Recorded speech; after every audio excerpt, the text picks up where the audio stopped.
Bien-aimés dans le Christ, dans l'évangile d'aujourd'hui, il est question de la généalogie de Jésus.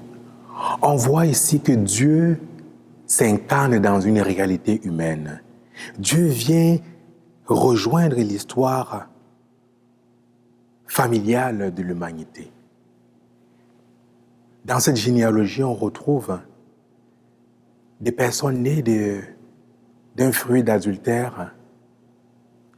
On retrouve des personnes nées suite à l'inceste. On retrouve des personnes nées suite à une mixité de races. Dieu ne s'incarne pas dans une famille parfaite.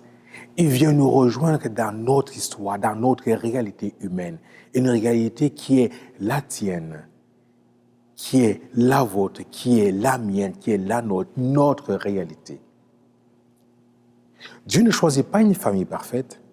Dans la généalogie de Jésus, on retrouve des hommes saints et des impies. On retrouve des hommes honnêtes, des personnes honnêtes et malhonnêtes, des personnes de très bonne moralité et d'autres personnes aux mœurs légères. On retrouve de tout.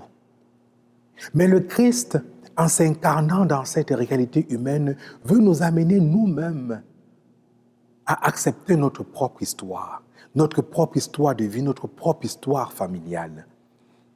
Jésus, en venant dans nos histoires familiales remplies de secrets, remplies de blessures, veut nous guérir de l'intérieur et nous réconcilier avec nos histoires familiales.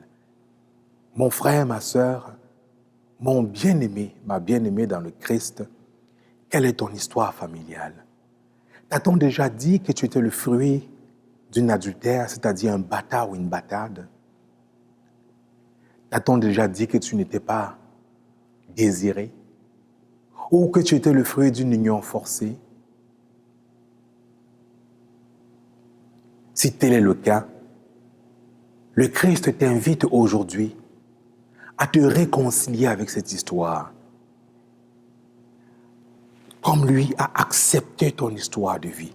C'est en acceptant justement ton histoire, en te regardant comme un fils et une fille bien-aimés, désirés par le Père, qui va être capable de te sauver, qui va être capable de te guérir de l'intérieur.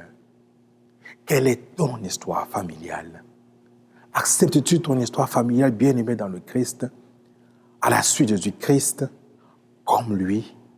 N'aie pas honte de ton histoire, assume ton histoire, car cela fait partie de toi. Le Christ veut te relever.